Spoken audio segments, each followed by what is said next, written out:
भगवान महावीर के विचारों की तात्कालिक समय में जितनी जरूरत थी उससे अधिक मौजूदा समय में आवश्यकता है।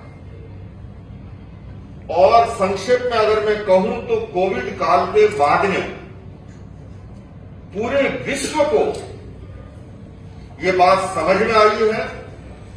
पहले लोग मुझे पूछा करते थे ये क्या लगा रखा है, अब नहीं लगाओ तो पुलिस वाला पूछता है ये क्यों नहीं लगा रखा, चालान काटता है।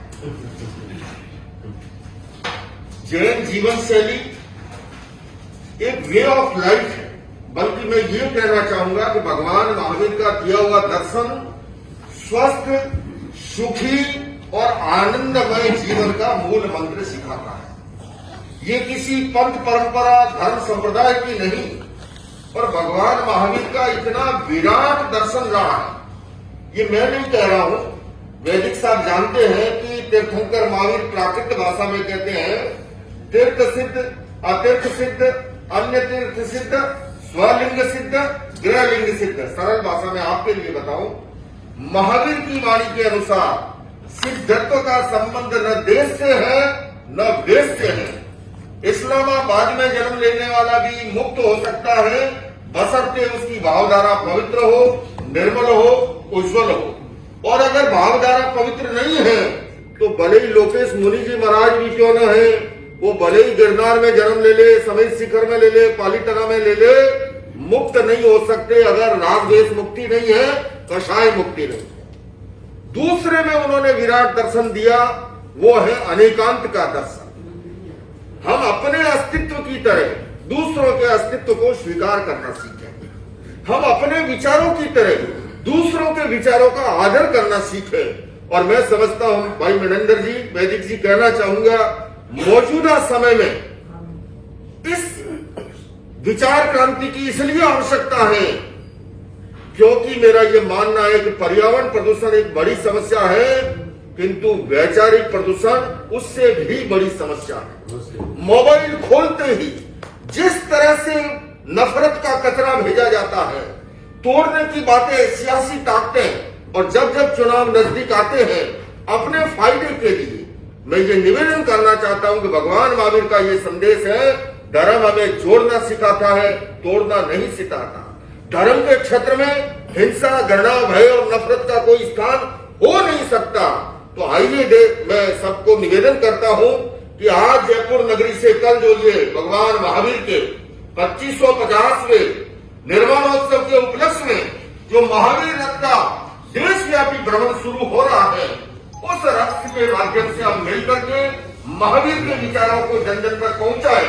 और लास्ट में मैं बात संपन्न करूंगा, मुझे जब तत्कालीन भारत की विदेश मंत्री पहली बार यूनाइटेड नेशंस लेकर के गई, पहले अंतर्राष्ट्रीय योग दिवस के अवसर पर, और मैंने यूएन को संबोधित करते हुए एक बात निवेदन की, फिर आपसे भी कहना चाहूंगा कि योग हमारी कितनी प्राचीन प्रणाली है।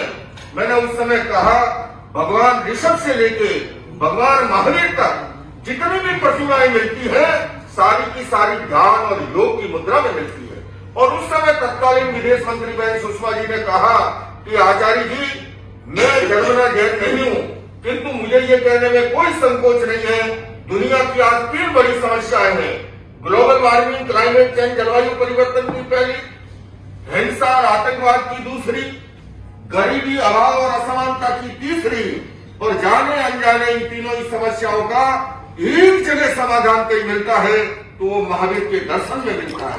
तो आइए बंधुओं, हम सभी मिलकर के, ये कोई हमारा टारगेट ये नहीं है कि लोगों को हम जैन बनाएं, किंतु हम लोगों को उनके स्वस्थ, सुखी, आनंदमय जीवन के लिए जो मूल मंत्र विरासत में मिला है वो जन जन तक पहुंचाएं। आपसे भी यही निवेदन कर रहा हूं, पत्रकार चूंकि हवा का काम करते हैं, गुलाब में खुशबू होती है, किंतु हवा का योग मिलता है, वो खुशबू दूर तक जाती है। तो अंत में मैं यही निवेदन करूंगा आपसे कि आओ मिलकर बैठे, आपस में बात करें, 4 कदम ही सही चलने का साथ करें। यूं तो दूरी से दूरी बढ़ती जाएगी, कभी तो हम खुद से खुद की मुलाकात करें।